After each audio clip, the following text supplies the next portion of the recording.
Hey guys, thank you so much for joining me again.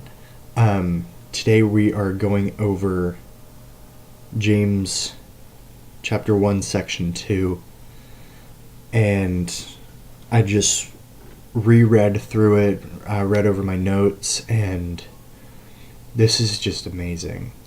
And I hope that you guys are getting out of this what I am, and maybe more.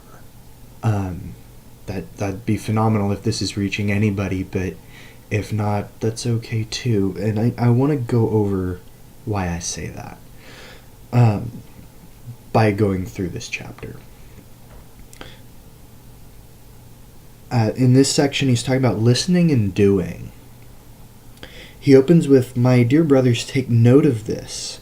Everyone should be quick to listen, slow to speak, and slow to become angry." In my own life, that hits me right at home because I'm often very quick to speak and very quick to react and sometimes overreact to things in my life. And for James to say you should be quick to listen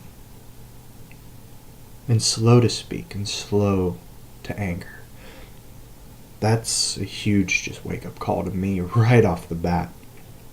For man's anger does not bring the righteous life that God desires.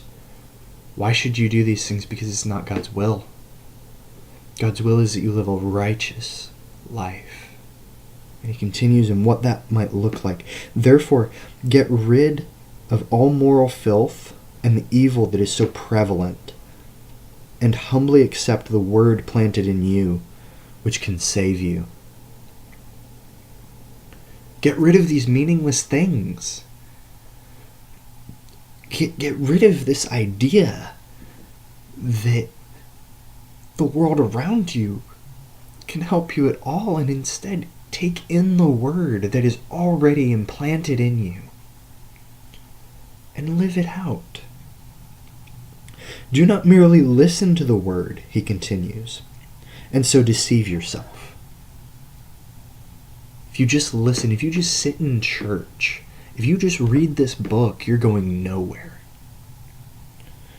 Do what it says. Anyone who listens to the word but does not do what it says is like a man who looks at his face in the mirror and after looking at himself goes away and immediately forgets what he looks like. But the man who looks intently into the perfect law that gives freedom and continues to do this, not forgetting what he has heard, but doing it, he will be blessed in what he does. I love this analogy that you're looking in a mirror and you're seeing what you look like. And we all do this every day. We look at ourselves and we go away and we immediately forget what we look like? No. Why would you do that? That's pointless. You're not getting anything from that.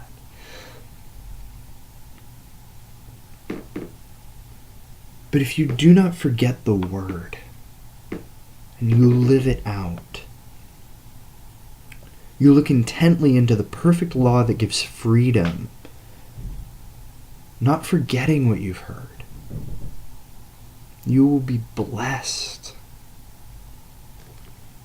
If anyone considers himself religious and yet does not keep a tight rein on his tongue, he deceives himself and his religion is worthless.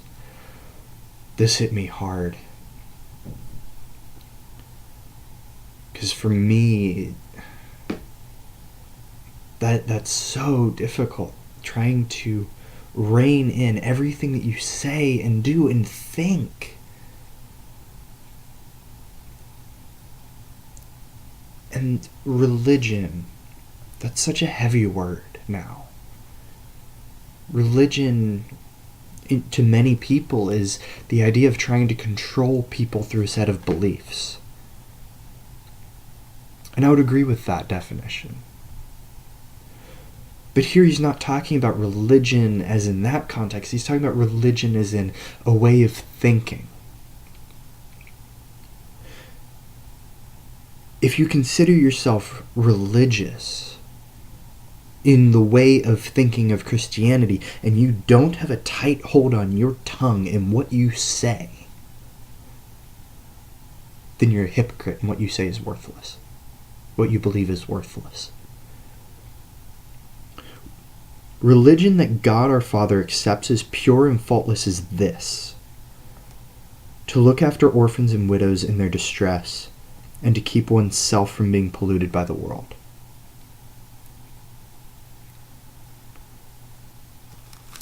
The only religion, the only way of thinking, especially a controlling way of thinking, that God accepts is the one that says, look after orphans and widows. Take care of the people around you. And don't allow this world to infect you and pollute you. Keep a clean heart for God. That's the only religion that God cares about.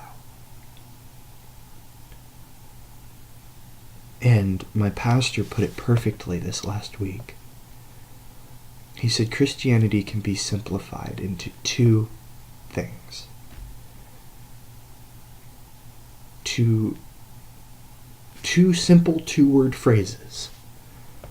Love God, love people. And that's exactly what James says here. Love God, love people. And we're already only in chapter 1, and we've already hit the crux of everything that Jesus is teaching. I don't know about you, but I'm blown away by this. It's absolutely life-changing and reaffirming to know that everything that my pastor's saying, everything that I've believed and hoped to believe is said right here. The only religion that will get you anywhere with God is loving God and loving people. And that's it. I hope you're keeping up, and I hope you are as blown away by this as I am. Please let me know if you have any questions, comments, or concerns so that we can delve into that together and really discuss what this book says and what God's Word is in your life and in the world around you. Thank you so much. And I'll have chapter 2 back up as soon as I can. Thank you guys so much for everything.